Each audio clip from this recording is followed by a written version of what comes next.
Jeff Link of Keller Williams Professionals Asheville is proud to present the Asheville Real Estate Podcast.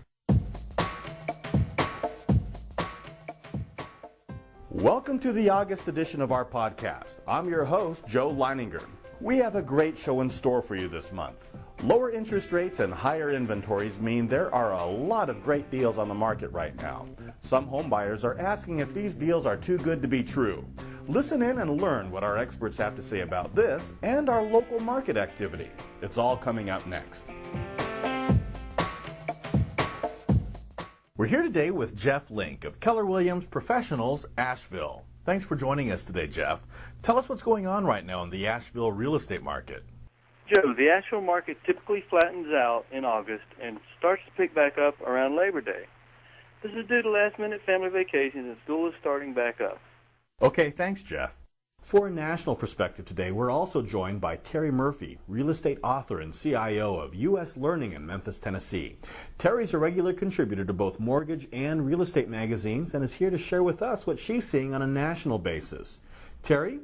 Hi, Joe. In general, across the country, today's market continues to be real active. But how active is really largely dependent on where you are in the country. For example, some areas, like in the Northeast and the Mid-South, they're booming, while areas affected by Katrina are slower as the rebuilding continues. The numbers on existing home sales compared to 2 years ago is within 500,000 sales. So our markets are quite strong across the board. However, Joe, there are some markets that are a little more sluggish due to the increased inventory and competition from new construction, but this really varies by region. Now, overall, we're still enjoying spectacularly low interest rates.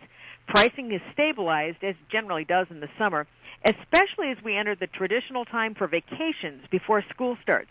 Now, this tends to be a great season for home buyers looking to make a deal since there's a lot of properties on the market right now. Now, just a word of caution, though, for our home buyers out there. Do your homework and make sure you consult with your agent when reviewing disclosures. Sometimes factors like lead paint or asbestos or radon can surprise even the most diligent buyer. But these items don't have to be deal killers.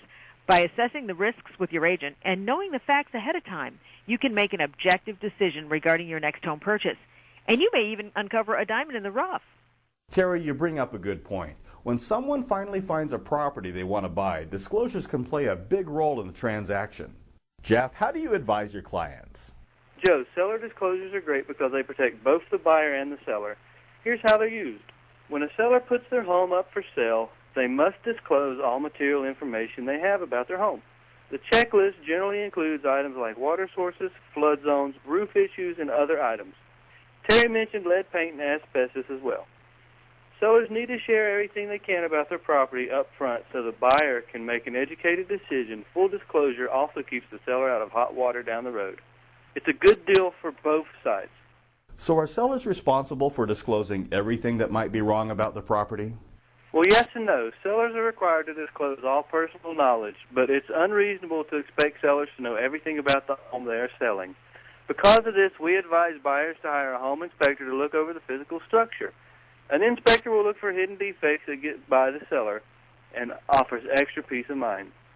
Of course, we also review CC&Rs and other county records with our buyers and advise them on important details that need to be addressed.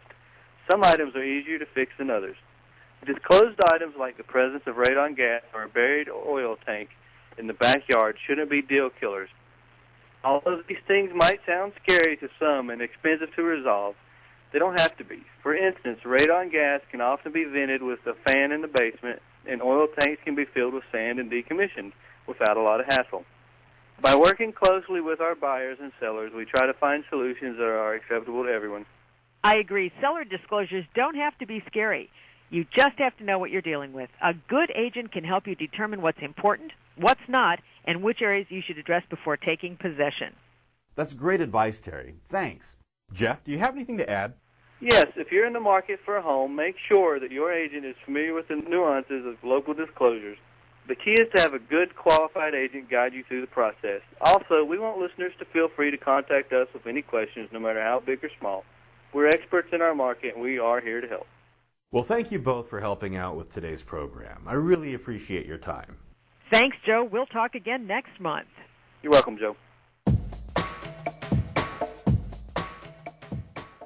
For more information on our show or for information on the Asheville real estate market, contact Jeff Link of Keller Williams Professionals, Asheville. You can reach Jeff at 828-279-6585. You can also find Jeff online at www.jefflink.org. Until next time, thank you for listening to the Asheville Real Estate Podcast.